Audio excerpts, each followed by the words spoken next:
Costello. Thank you. I'll grab that clicker if that's all right. All right. If it's all right with you, I'll just sit down, if that's okay. All right. Have I got a really loud voice or do I need the microphone? Is that all right? Okay, perfect. She is a teacher. Yes. All right, perfect. Well, thank you so much for having me.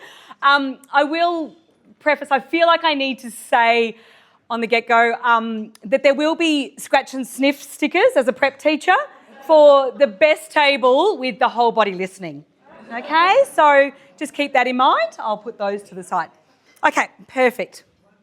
All right, so I'm going to go right back to the beginning. I was born on October 13th, 1973, the third of 4 gorgeous girls.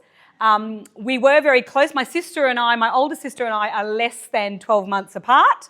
You can work that out. Yeah. So initially when I was born, I think Mum was 23, Dad was about 26, 27. But there was nothing untoward. I was a normal baby. I did, according to Mum, when I was feeding, I used to sweat a lot and I would fall asleep. So she was a bit like, there's something not quite right, especially having 2 other daughters a bit older than me. So she took me to her doctor. They didn't seem that there was any problem. It was actually my auntie who took me to her doctor, and then from there, I ended up at the Children's Hospital because they found out that I had a narrowing of my aorta. So that's why I was obviously sweating and not sleeping so much. So I went in for surgery at 5 months old, and they did fix it. They fixed the aorta, put a bit of plastic tubing in there. But what I did get during the operation was septicemia. And so that's like blood poisoning for those. At first, they didn't know how much it had affected everything. I think I remember, or not that I remember, but what I've been told is that I wasn't moving at all to start with. And so eventually I got the use of my upper body, but that did come later. So, there we go. So I had a lot of time in hospital in those early years. There was a lot of orthopaedic surgeries going on. This one here, I've got both legs in plaster going backwards. They were doing some stuff with my hips. I wasn't actually ever meant to walk. I think one of the things they may have said to my mum or dad in some way, knowing that they were so young, was that, she will never walk and we don't know what her prognosis is. It's not very good. We don't know if oxygen was deprived of the brain, which I'm working out now, maybe it was. The legs are the easy bit. And I wasn't meant to walk either. So my dad, they're his flares, got me on a little frame. And I think we worked pretty hard, again, with the Children's Hospital, which is where I'd gone into hospital. We did lots of walking on the frame. I also wore calipers in those early years. So I've still got them. They're about that cute with, that small with lamb's wool. So that was me with my calipers. I pretty much did everything that my sisters did. I never really knew that I had a disability. There was nothing that I didn't do that they did. And it was just like, yep, come on, Em, we're going here, we're doing this, we're, bit of tood there. But I just basically did everything that the rest of my family did at that time. So changed to a different frame, but I used to just sort of put the frame and then I jumped forward and off I went as well. I went to kinder with the same one that my sisters went to. So, again, there was no sort of real difference with what I could do. There was a lot more surgeries at that time too. I know my legs broke a number of times. I think there was the one time, and maybe if there's anyone in social services now, they may want to block their ears. But one time back then, we were playing hide and seek, and Mum put me into the cupboard to play hide and seek. From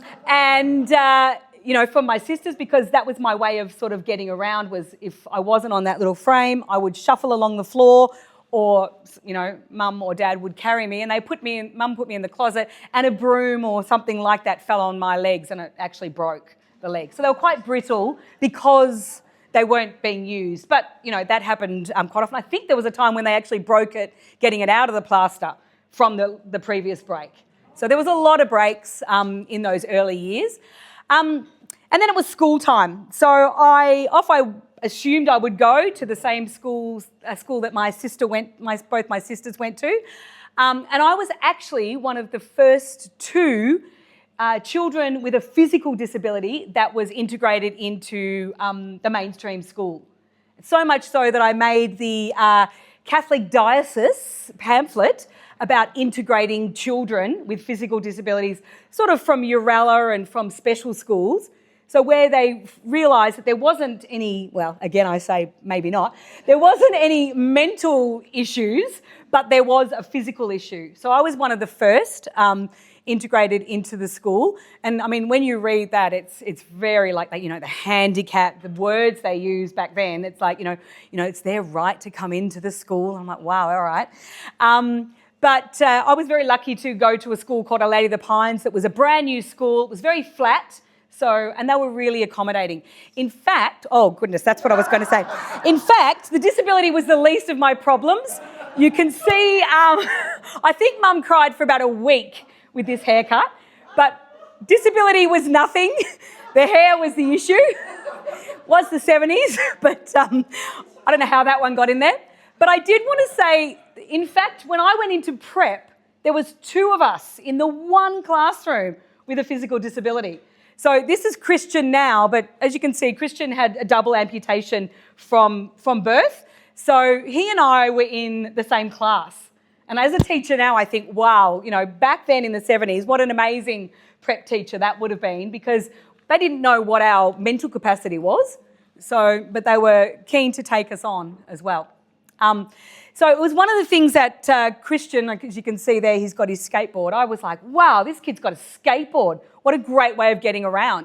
So I got, Dad's foreman at his panel beating business, got together with, a bit of wood and everything and made me a skateboard. And that was another great way of being able to catch up with my sisters. And then we used to do laps of the school and knock other kids out, which was really fun too. Like Christian, I'd go, you go that way and I'll go this way and we'll take out who we can. But just another way for me to get around. But as I said, I pretty much did everything that, you do in primary school, even became a brownie. We had a farm, so like Dad would take me on the bike, the motorbike, everything, even a fashion show in the corner over there. So a bit of everything really I was able to do. When I was in year 6, I had to have another operation to work on the left leg. It wasn't bending as much, so I was in a wheelchair because this whole time I was walking.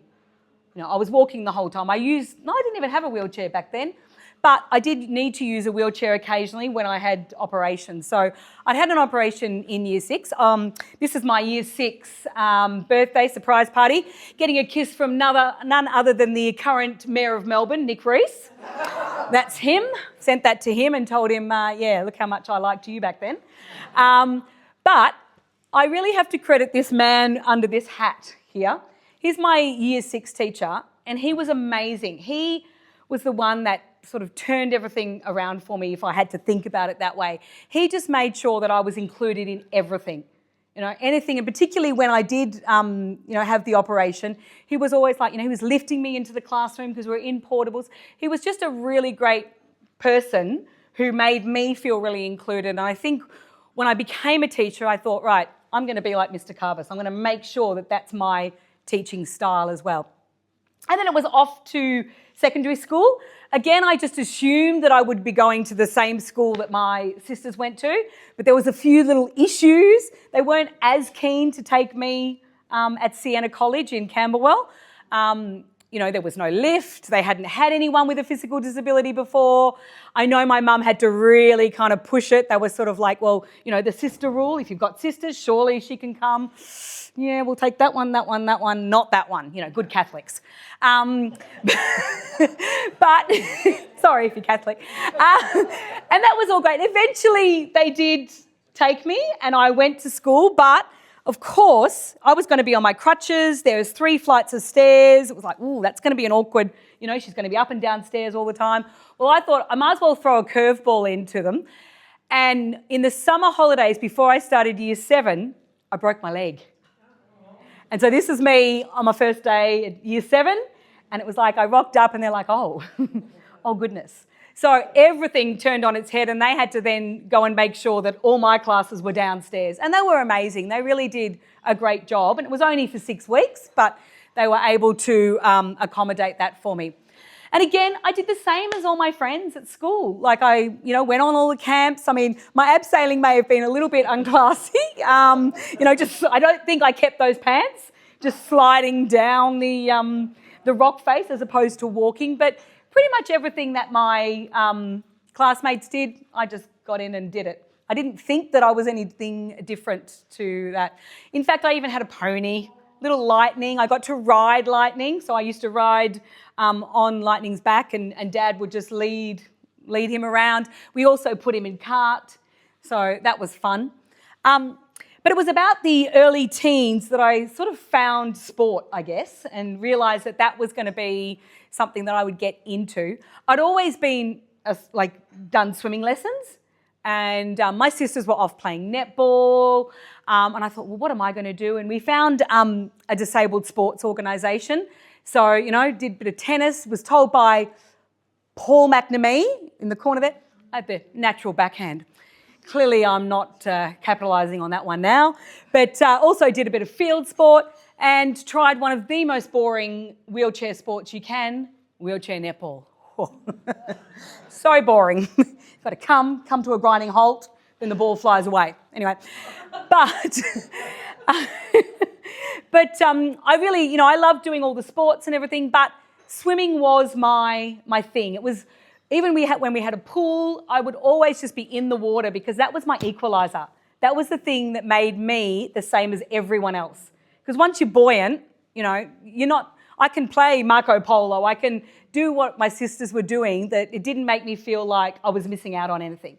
So I loved the water and I loved swimming. So I did do a lot of swimming in those early years, so much so that I joined the Nunawading swimming squad. And I used to go there, I think it was Wednesday, whatever night it was a week, and I would swim with the Nunawading swimming squad, which were all able-bodied. So we'd do our races and everything, and I'd get to, the end, and I'd go look at both sides and go, oh, there is everyone. And I was so slow that all got out and got changed. It's like, God almighty, we're so bored. So I was like, oh, that's awkward, but, my self-confidence is all right. It didn't faze me at all. But then we found a swimming squad which was for people with physical disabilities. So Mum would traipse over to Monash University once a week and I'd train with my coach Greg. And he said to me, oh yeah, you're a bit of all right with your swimming. We might put you into the Junior National Wheelchair Games. And I'm just going to put you in everything and we'll go from there. So Mum and Dad and my sisters and my grandma all traipsed up to Sydney. And this is me in my first race. And I thought, oh, God, shit, it's happened again. I'm by myself and I'm like, they've all got out because, I'm so slow even against other people with physical disabilities that it's like, oh, wow, this has happened again. But I turned around and all the people were down here still. Like they were just turning around and I could hear the family screaming. We're not a quiet family. And I just looked around and went, oh, my gosh, like I've actually won. And I won all 12 events in that day. And then not long afterwards, I'm off representing Australia overseas. And I was like, oh, this is amazing. So I went and headed to America first and swam in all their races over there and broke 2 of their records. They wouldn't let me have them because, I'm not an American. And then my years of high school just went by in a flash because I spent a lot of them travelling. Despite the fact I'm a school teacher, I actually don't like school.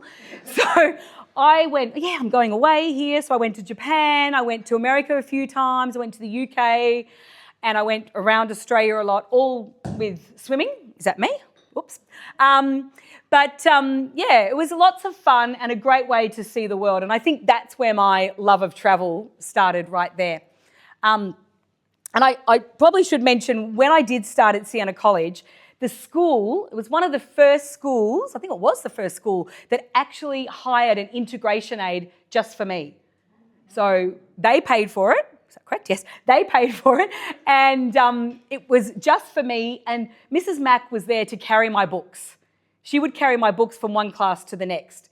Well, my friends and I are a bit savvy, and in year 7, we worked out pretty quickly that if they carry the books, we can shove Mrs. Mack off and we can be as slow as we want, because we get to the class and go, oh, sorry, Mr. Fisher, we're late because, the legs. And because they didn't have anyone else with a physical disability, so they were all very, very cautious. That's okay, Emily, that's fine.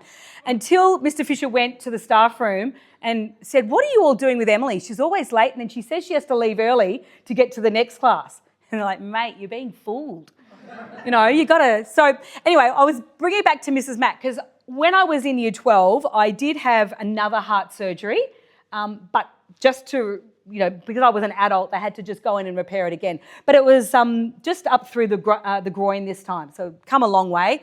And I had to spend a fair bit of time in the hospital, so I thought, oh, am I going to even pass year 12? I don't even know what I want to do. But Mrs. Mack was with me the whole time, even though she didn't carry my books, and she became a really, really good friend. We still catch up every now and again. But she said to me, Emily, if you pass year 12, I'll take you over. I mean, I paid, but I'll take you over to Canada, where she was from, and I'll take you to New York. And I was like, oh, that's all right, it's a bit of an incentive. So I passed, which was good. I passed, and off we went to New York and Canada. I don't know how, I look back now and think, how did I do the snow? Crikey. But anyway, so I passed year 12 and thought, what now? I don't even know what I want to do, because I didn't know what was possible for me. I did know that because I'd read The Jungle Book many times in hospital, that I loved elephants. They were my favourite thing in the world. And I thought, I could be a vet. Well, hang on a minute, you need a lot of points for vet. So I thought, what else can I do that can get me to Africa, even though I later realised The Jungle Book was an Asian one, but that's all right. But what can I do to get to Africa? And I thought I could be a nurse or I could be a teacher. And I don't like blood, even though I've probably seen way more blood as a primary school teacher than I would have as a nurse. And I thought, okay, I'm going to be a teacher. So I went to ACU and then taught for 2 years at St. Fidelis, which was in Coburg. Got a job in the Catholic system, which was, lots of fun. But again, they had me upstairs, so I was up and downstairs all the time. But really what I wanted to do was get to Africa. And one day, I kid you not, I saw in the newspaper, do you want to teach in Africa? And I was like, oh my gosh, that is me. And so I rang the organisation that it was, which was Australian Volunteers International. And I went and had an interview, and they just sort of looked at me, and I was on my crutches, and they went, oh, okay. And they said, look, we have never sent anyone with a physical disability before, so there are going to be places we can't send you for 2 reasons. 1, because it's completely inaccessible, and 2, because people with disabilities are still shunned upon and taken out to the desert and left. Well, that's awkward for me. So I said, that's okay, because all I want to do is go to Africa. Just find a place in Africa and I'll go there. And they found me Namibia. And I thought, gosh, and that was before the internet. So I had to go and find it on the globe. Couldn't even find it, because back then it was on the globe was Southwest Africa. But off I trundled. I think my mum didn't believe me until I got on the aeroplane. She did all the things with me and she thought, oh, she'll just, she'll turn around and say, nah, don't want to do it. Sorry, but I did. So Windhoek is the capital, but I was way up the top on the Angolan border, up near that on Dangwa, in a really tiny, well, not tiny, but a village, an African village. And so I went from teaching year 3 to teaching year 11s at Ipumbu Senior Secondary School. And wow, it was an eye-opener. I remember walking into the class on the first day, my crutches and everything, and the students, the adults, if you will, who were sitting on the chairs were taller than me sitting down, because I'm only 4'10". And I'm like, I'm just looking out to this sea of, beautiful black faces with white, very, very white tops and grey slacks on. And I just went, I'm your new English teacher. Excuse me just a moment. I walked out, I threw up, and then I went back in and went, right, we're good to go. Because of this meat smell, like they all eat a lot of meat, and there's no ventilation. It was hot box. But I had the most amazing time there. And I actually felt like I was in the majority, because there were so many people with landmines that had, suffered landmines. There was polio. There was so many, different disabilities. So it was kind of like, I'm in the majority here as well. This was my gorgeous family that I lived with. All the other volunteers had to live with other expats. But this is my gorgeous little family. These are the children. So this is Pacificus. Here's with my goat that my students bought me for my birthday. You buy a goat when someone's celebrating their birthday. I gave it a name. I gave it Brian. We were having a braai or a barbecue that night for my birthday. I went out to get some drinks. I came back. I went, "Where's Brian?" And the teacher said, "He's there." And I went, "But that's a barbecue or braai." And that's Brian. Because that's what they do. I lost in translation. They cooked Brian. So that's the only photo I've got of Brian. And little Hilka, she was only 3 when I arrived at the house, which was on campus. This is our house and this is the school in the background. So she used to just look at me and scream and run. Because, of course, I'm white, but I've also got these crutches, which, that's something that they weren't familiar with. But eventually one day I was in my bedroom and the door handle went like that and she walked in and she goes, "Read me." And she gave me a book and then that was it. We were just inseparable. But we did lots of things. I even got pretty cool there. I got myself a car, which I didn't think I would ever be able to drive over there, but fortunately someone had died who had had hand controls. So the guy said, "Well, I've got a car for you. It's got hand controls in it already." So that was great. And there was all the teachers. You can see how short I am compared to all of them. And that's, that's not even the tallest ones in the lot. Had lots of adventures in Namibia. Here I am in Sossusvlei. It was a bit of 2 step forwards, 1 step back in the old sand. But we even climbed. I think this is with my mum. She said, "I'll crouch down really low so you look like you're on a really high mountain." I think the mountain's about that big, but you do what you can. Saw lots of my friends, which was amazing. Even set up a little school in the back of my house. I felt like even though I was volunteering, we got paid a great salary because the Namibian government didn't have any teachers. So they said, "We'll pay you as a good, as a teacher rather than a volunteer." And so a lot of Pussy's friends who weren't going to school, we grabbed a few chairs from the school. This is my backyard. And we just set up a little school. So I felt like I was really giving back and that was lots of fun too. I came back and thought, what am I going to do? I feel like I want to change the world. You come back and I think, 25 years old, I'm going to change the world because that's what you think, that arrogant kind of little, I can do this. So then it was the year of the International Year of the Volunteer when I came back in 2000. So I ended up doing some stuff with World Vision. So I just volunteered with World Vision. I helped them with their 40-hour famine and things like that. Even got my mate, Kevin Sheedy, who I'd been a nanny for many years. I met his children when we were when I was doing my teaching rounds. And so I was in their family for a long time. And I said, "Hey, Kev, can you launch the 40-hour famine and can we do it on the MCG?" And he's like, "Sure, let's do it." So that was a lot of fun. But I also then became the face of AVI for that year. So I got to do a lot of radio interviews, a lot of talks and things like that. And I also at the same time thought, why not chuck in a master's in international development so I can change the world? So that was my year in 2000. But then I was hassling AVI. "Please take me back to Africa. I just want to go back to Africa. I need to, go and see it again." And so then they thought, "Oh, just shut her up. We'll make up a job. We'll make up a job so that she can get back to Africa." So they made up this job called a documentalist. Now, I had no idea what it was, but it took me to Bulawayo in Zimbabwe, and I worked for Matabeleland AIDS Council. Now, AIDS meaning the HIV AIDS. And this was a hugely confronting time. This was right in the heart of, when AIDS was rife. And so what my job was to go, into the communities, into schools, and really document all the programs we were doing. But then when they found out I was a teacher, they flipped that on their head and said, "Right, well, you can go out to the schools and you can, talk about HIV and you can go to the workplaces." And I have never put so many condoms on wooden penises. I tell you, the wooden penis, and I'm showing now, this is how you do it. Okay, no, not that way, turn it up the other way.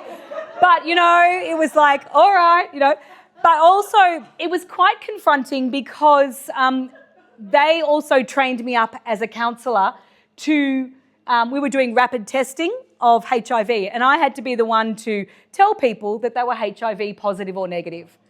But they could choose to come to me if they didn't want to go to a local. And so sometimes people did, and that was hard, and there was lots of tears, and there was, I had a panic button that you'd press because if it got a little bit hairy, which it did on a number of occasions, but not because of that.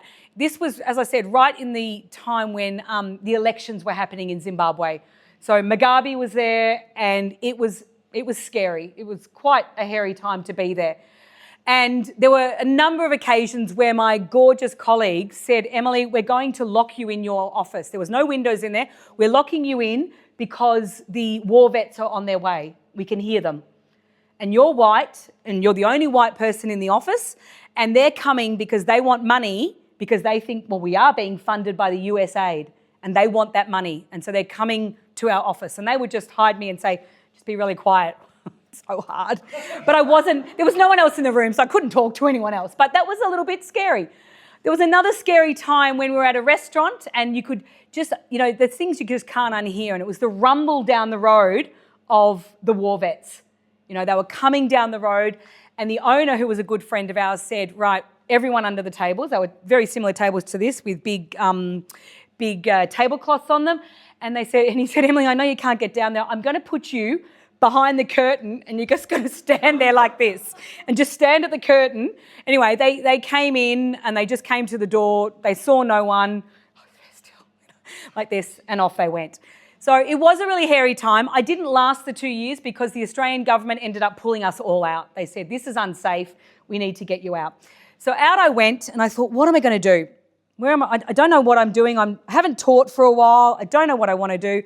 And then the voice of my father came into my ear once again. And he said to me a long time ago, before I went to Africa, I remember Dad saying, there's people, there's Indigenous people and Aboriginal people you could go and teach there. And I said, yeah, whatever, instead of going to Africa. And I thought, okay, well, maybe I'll take up what Dad said. So literally within making a phone call to the Northern Territory Education Department, I think it was probably about, maybe less than a month, that I was packing my bags again and heading to the middle of freaking nowhere. There's the Northern Territory. There's my school, Epinara. That's the Western Australia. That is Queensland. And there's Alice Springs. So long way from anywhere. It used to take us 6 hours to get from Epinara just into Tennant Creek, which was just across from there because the road was so bad. So that's the school and community. So the community was on a station, and so that's a picture of the school. You can see quite inaccessible. Again, I was still walking on my crutches at this point, so lots of sand, which was really good. But it was probably one of the most challenging times, and I will say that even now in my life. Like, it was the hardest job I've ever done. It was relentless. It was long days. We used to have to, shower some of the children. Well, first we'd had to wrangle them to get to school. Sometimes I would stand on the veranda and go, oh, they're coming, great. There's the boar.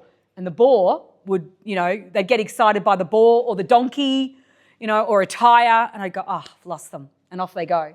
They'd be on their way walking but wouldn't make it. So we had roughly between 20 and 80 students enrolled, and on any one day I might get 12, and they were all in the community, but they just wouldn't come, and it was a hard time, but lots of fun as well. So we got all kinds to come with clothes if you like, or don't, it's all good. There was a lot of that sort of stuff. So I did wear clothes, sorry, just for good measure. But there was some good times. It was hard work. My day, as I said, would start with, the showering at times. Then we'd feed them breakfast. Then we would clean their teeth. This was just outside, just stuck in there. We'd clean their teeth. And then we would, do school. Then I had to feed them smoko, as we called it. Then I'd have to teach them, and then they would go home at about 1. But then the community would come in because there was no other communication in the community. So then I became the Centrelink person. So even though I had to do the admin for the school and run the school, I then had to do all the, hi, I'm just ringing on behalf of so-and-so, can we help with the Centrelink payments? So long, long days and very isolating, but I learnt a lot. I really did.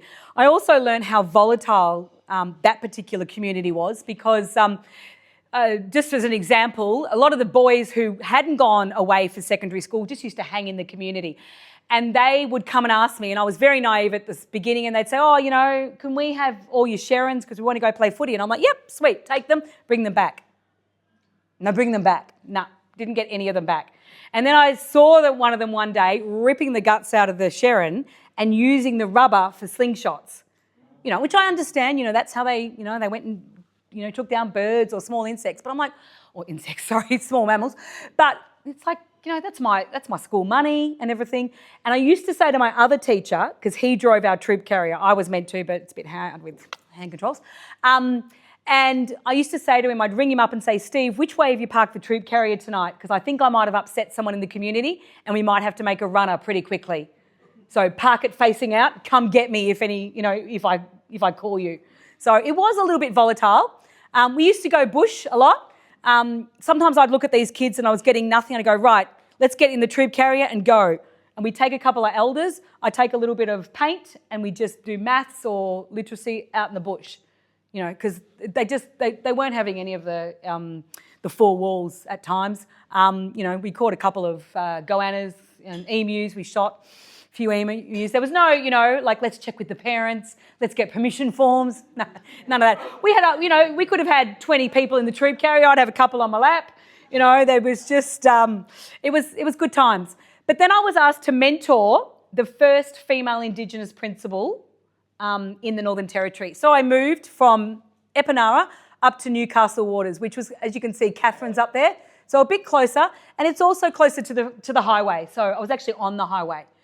And my gosh, Epinara and Newcastle Waters, like chalk and cheese.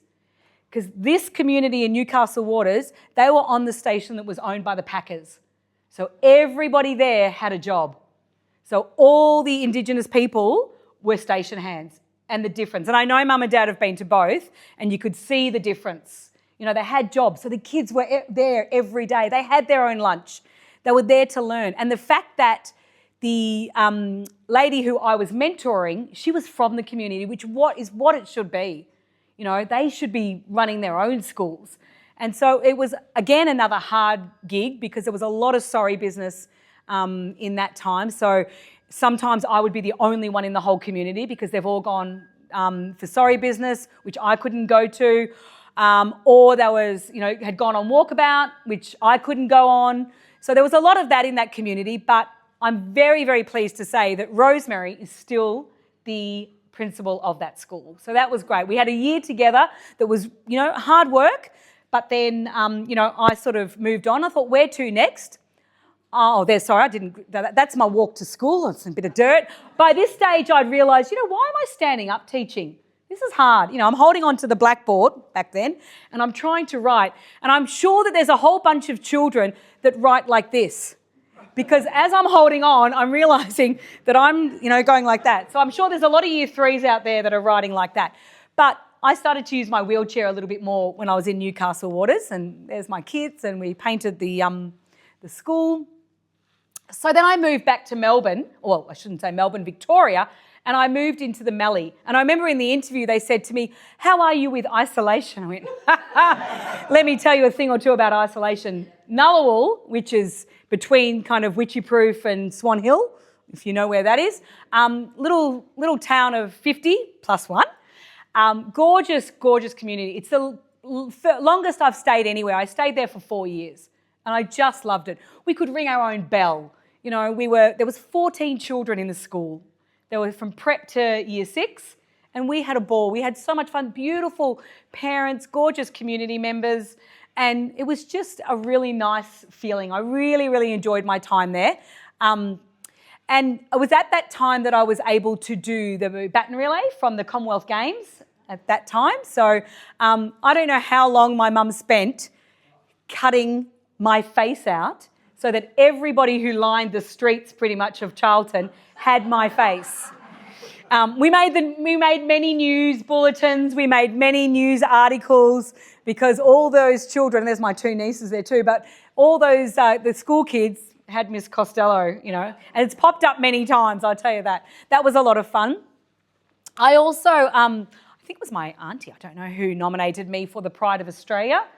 This was the first year that the Pride of Australia was on, and I won the Courage Award, which was a rather nice little moment. I think my sisters were there with me, which was quite nice.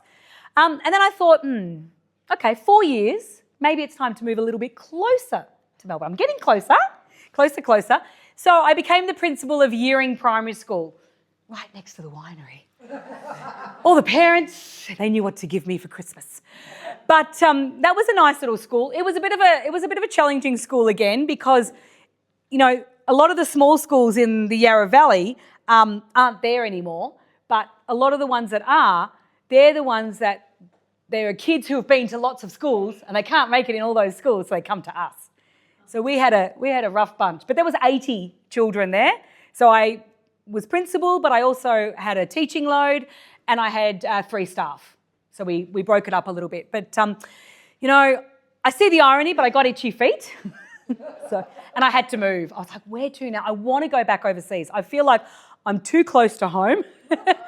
Sorry, but I had to move. So I put my hat in the ring and said, right, what can I do? I'm going to go and see if I can get an international school position. So I thought, all right, I'll put it in, and I quickly got a position with Cebu International School, which is one of the 7,777 islands in the Philippines. So off I went to the Philippines. This is our school, beautiful location. I was the Year 3 teacher and middle of the primary coordinator. So had so much fun, and really switched my fun to lots of swimming and water sports. So that was a little jeepney. Where are we going to put the chair? Why not put it on the top? So that was a very, there was so many people taking photos of that. You know, that's what I love about sort of developing countries, is nothing's a problem. It's like, you want to go in the boat? Yeah, sure, we'll carry you. You know, and I'm like, please don't make any noise when you're lifting me up. Like, don't make it sound like I'm heavy. So, yeah, I got to finally I know that's not me scuba diving, but I finally got my scuba diving licence. No one in Melbourne would take me for a scuba diving licence because of my heart, even though I kept saying I can swim.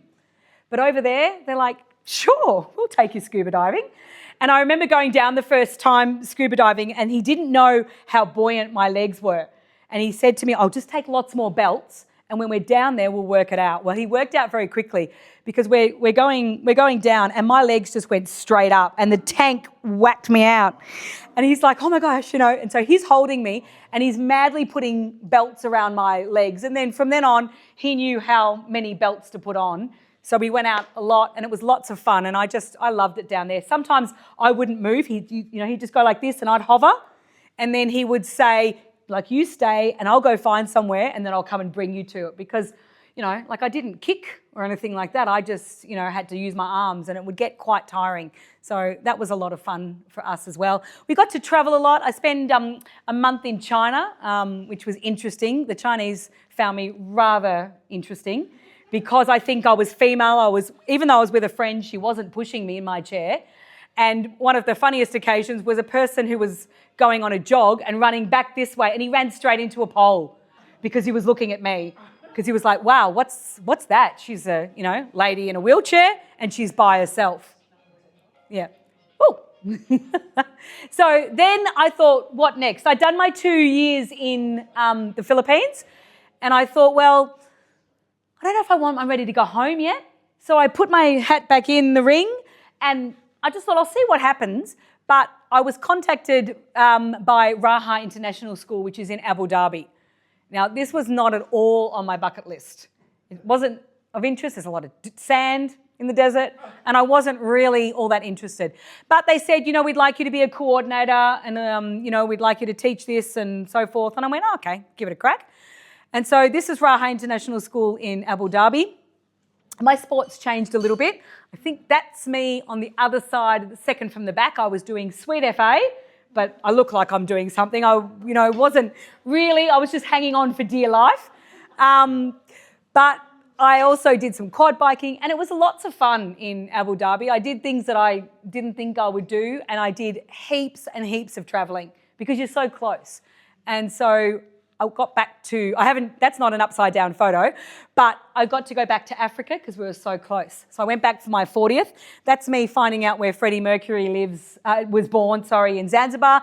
And that's them, the people putting me into the hot air balloon.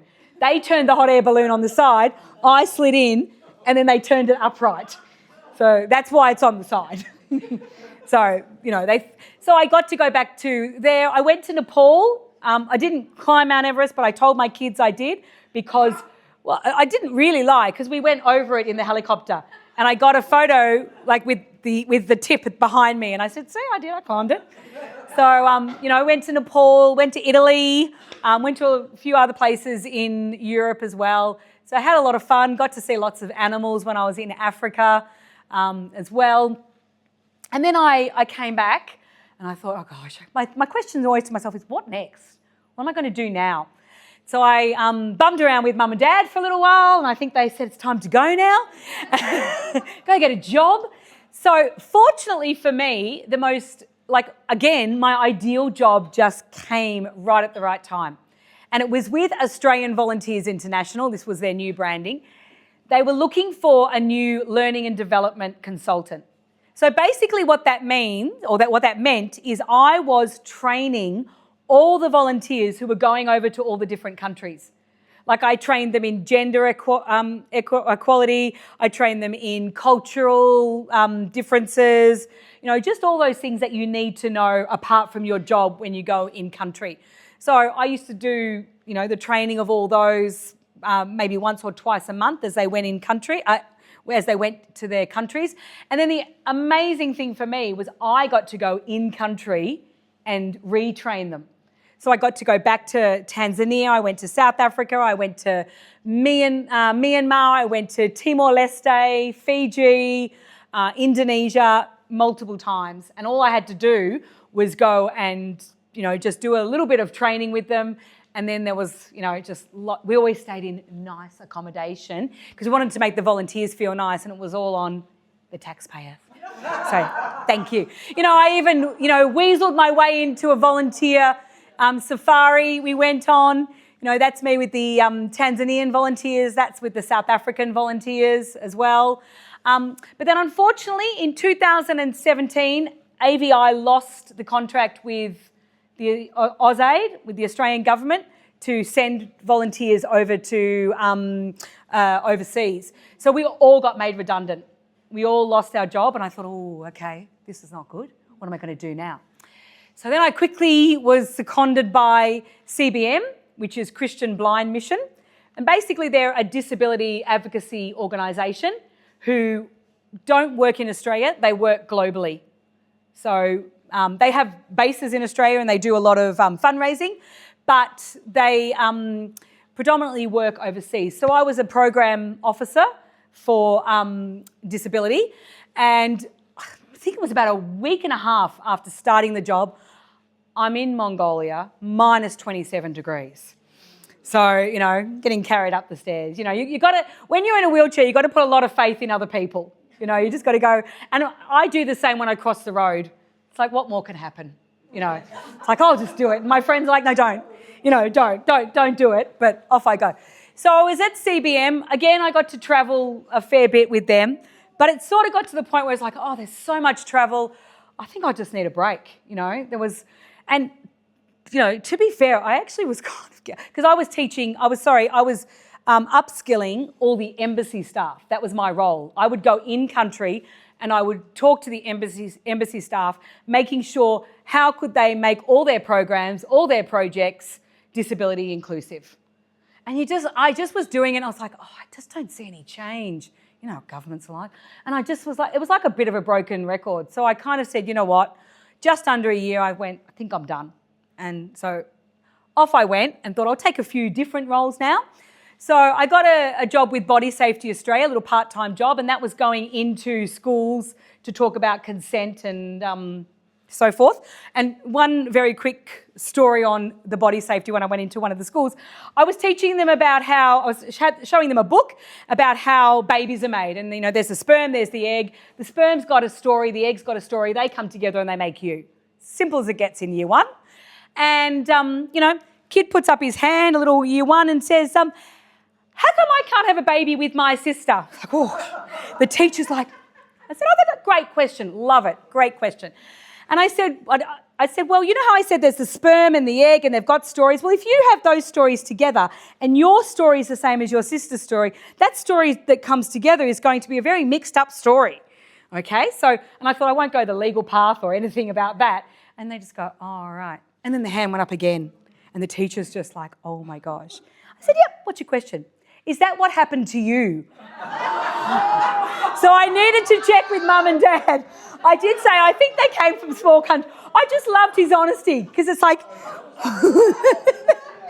said, I was like, and the teacher fell off the chair. I was like, oh my God. No, didn't. I'll tell you about my story another time, but no, that's not it. So I did stuff with body safety, but I also worked with Get Skilled Access. That was started by Dylan Alcott. So I've done a lot of work with them. I had to do a lot of media stuff with them. Again, I did lots of workshops with Coles, with Medibank. Again, it's all about inclusion. How can they make their products better? How can they make, just their workplaces better? And that was a lot of fun. Good money for you sitting on the couch half the time and, doing, because it was all sort of during the COVID time as well. So, just sitting there talking to people. And then I thought, I do miss my passion. I miss my love of teaching. I thought I'm ready now. So I went to St Leonard's College, which is in Brighton, and got a job as a CRT, which is a relief teacher, sorry. I was just a relief teacher. And that was back in 2019. I am still a relief teacher there, but there has not been one term that I haven't worked full time, because teachers go on leave and everything, which is how I ended up in prep. I've been with this prep class for 2 weeks because the teacher did a runner at the end of last term. And so I just went, yep, I'll step into the role and here we go. So I'm still there. I love it. I've realised, going back to Mr. Carbis, yes, he made me the kind of teacher I am, but, I might just skip that for a minute and come back to that. Come to this for a minute. And I've realised that I'm meant to be doing this, not from an academic perspective. If you ask my mum or dad, can't count, can't spell, I can't do any of that, which is great for preps. Because once we get, it's like 20, yeah, what comes after that? Because just tell me. But when I get little pictures like this, I realise this is the reason why I do it. Because I want kids to be able to go, you know what? Oh, it's just Miss Costello. Okay, she's in a wheelchair. And I've heard that from parents when they say, the kid has, out in the thing and go, oh, yeah, that's a person in a wheelchair. Oh, they're just like Miss Costello. And off they go. They're not staring, they're not thinking about that. And it's also about the kid going, oh, if she can do that in a wheelchair, then I can do whatever I need to do. Because that's, and I use it all the time. I went, really? You want me to do that? Well, how am I going to do it? So my kids come out very resilient, very tolerant, very empathetic. Can't spell, can't count. But, and I've said that to parents before in interviews, and I think the only ones who weren't happy with that were the Korean teachers in Cebu. No, I want them to be academic. I said, I'll just give them a few more worksheets. They'll be fine. But I thought this is great. They draw pictures of me and it's just normal for them. And there was a child last week, her dad came running over to me after school. I'd had her 3 days. And the dad goes, oh, Miss Costello, I must tell you a story. Maisie loves to play schools at night. So last night, I'm always the student and she's the teacher. And she's there and she's about to start. And she goes, oh, hang on a minute. I need to get my wheelchair. So she goes into his office, gets his wheelie chair from his office and sits there. And then she goes, oh, hang on a minute. I need to get the pointer that Miss Costello puts on all of us when we're naughty. It's like, oh, crikey. I'd been there 2 days. So, I realised that I was where I'm meant to be. I just want to, come back to here. And I'm also know I'm where I'm meant to be. I've found my second home again. A couple of years ago, I found a place called Shamuwu in the Kruger National Park. It is a fully wheelchair accessible safari and it is amazing. All the people that are here with me as a family can testament to that because they've all come with me. I'm going in about 4 weeks' time again. They are just family. They look after you. It's just amazing. So if you need to find out about Shamuwu, if you've got any mobility issues, it's the place to go as well. I wanted to show you this because in 2022, I think I was getting into my car. What I normally do with my car prior to this little beauty was I would walk with my crutches to the back of the car, and I had a little hoist that would remote control and dump my chair out the back, which was great.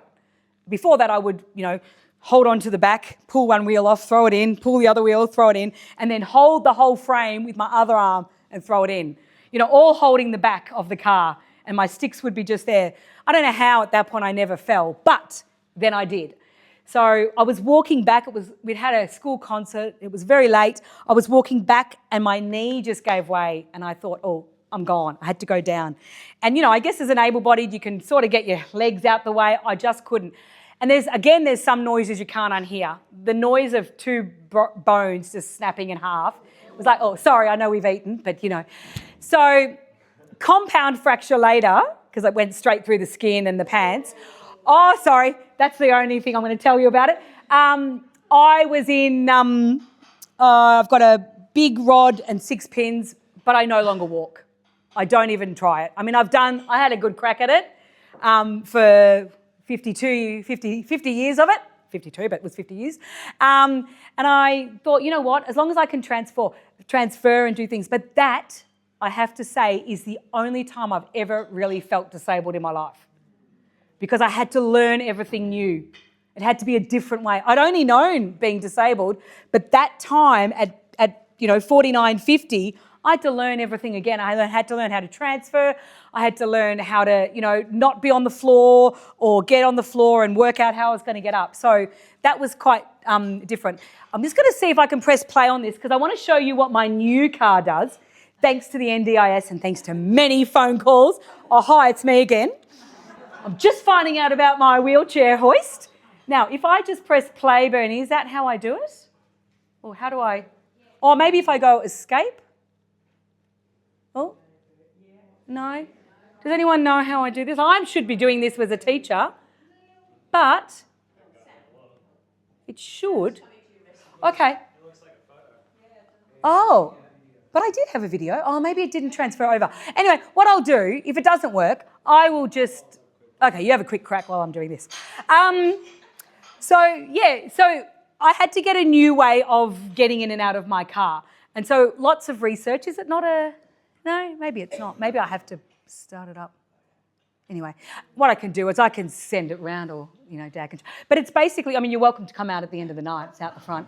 But it is this... Basically what it does is it comes... My wheelchair is hooked onto that. That comes out and is a massive claw that comes down the side of my car and it plants the wheelchair right next to my door. It's amazing what they can do. No. I can't even see a play button. No, maybe when I transferred it over... I don't even know how to make it big again. That's okay. That's all. I'm pretty much done. So, but I will. It is very amazing, isn't it? Like the technology for this is phenomenal. Quite often at Chadstone, there'll be people just going like this, or there'll be people with their headphones on who go oh, when they come past it. But it has given me back my complete independence. And so that's been wonderful. And I've been able to just do it all myself. I transfer, just by sliding onto the chair, and it's all good. My next slide was that, and my last slide was that so far. I don't know what's next, but thank you very much. Ooh, sorry. Oh, now, let me see. They're actually not very nice. They're pizza. They're only here because the kids don't like them. If you want one, I'll leave them at the door.